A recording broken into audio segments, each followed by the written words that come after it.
تو پیارے بچوں، آج جو کہانی ہم آپ کو سنانے جا رہے ہیں اس کا نام ہے خاموش درخت۔ کسی گاؤں میں ایک سوکھا ہوا اور اداس درخت کھڑا تھا۔ وہ کئی سالوں سے یوں ہی بنجر اور ویران تھا۔ نہ اس پر کوئی پتا اگا اور نہ ہی کوئی پھول کھلا تھا۔ گاؤں کے بچے اس کے پاس جانے سے ڈرتے تھے اور بڑے لوگ اپنی مصروف زندگی میں اتنے کھو گئے تھے کہ کسی کو اس درخت کی فکر نہ تھی۔ حتیٰ کہ گاؤں والوں نے یہ بھی سوچ لیا تھا کہ اس درخت کو کاٹ دیا جائے۔ بیچارہ درخت خاموش کھڑا سب کو آتے جاتے دیکھتا رہتا۔ اسی گاؤں میں ایک بچہ رہتا تھا جس کا نام ٹیپو تھا۔ وہ اکثر اس درخت کو دیکھتا اور سوچتا کہ یہ درخت کبھی ہرا کیوں نہیں ہوتا۔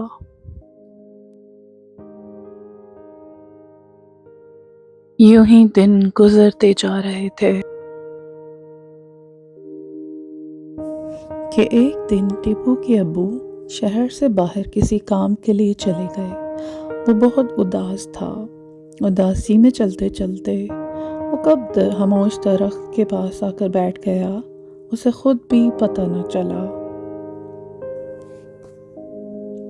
کچھ دیر گزری تو واپس گھر کی طرف چلا گیا۔ اگلی صبح جب ٹیپو اسکول جانے کے لیے نکلا تو اس نے درخت کی شاخ پر چند ہرے پتے دیکھے۔ وہ بہت حیران ہوا۔ اس نے سوچا جو درخت برسوں سے سوکھا تھا اس پر پتے کیسے نکل آئے۔ ٹیپو نے کچھ دیر سوچا اور دل ہی دل میں ایک فیصلہ کیا۔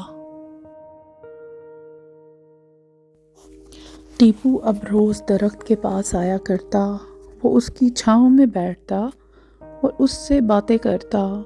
وہ اسے وقت دیتا اور اس کا خیال رکھتا، اس کی دیکھ بھال کرتا۔ دیکھتے ہی دیکھتے درخت ہرا بھرا اور سرسبز ہو کر لہلہانے لگا۔ پرندے واپس آ گئے۔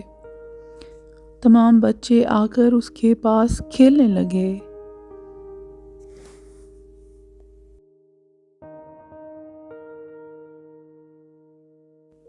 اب گاؤں کے بڑے لوگ بھی اس کے سائے میں بیٹھنے لگے۔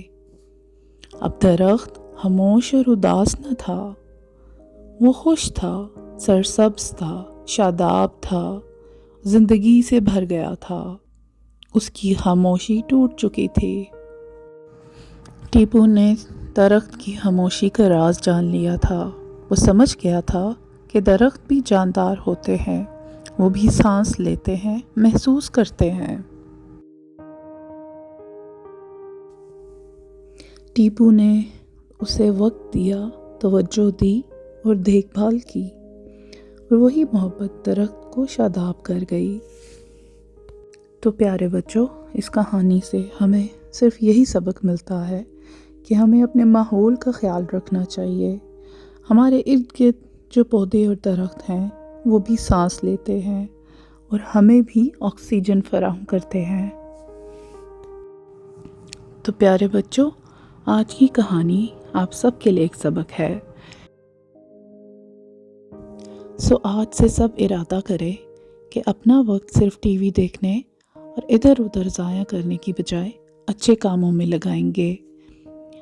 ہم درخت اور پودے لگائیں گے، ان کی حفاظت کریں گے اور اپنے ماحول کو سرسبز بنائیں گے۔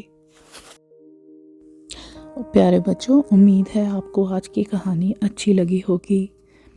لائک کیجئے، سبسکرائب کیجئے اور ہمیں اپنا فیڈ بیک ضرور دیجئے تاکہ ہم آپ کے لیے آئندہ بھی سبق آموز کہانیاں لے کر آتے رہیں اور تاکہ آپ بھی ان سے کچھ سیکھ سکیں۔ تو پیارے بچوں پھر ملیں گے اگلی کہانی کے ساتھ۔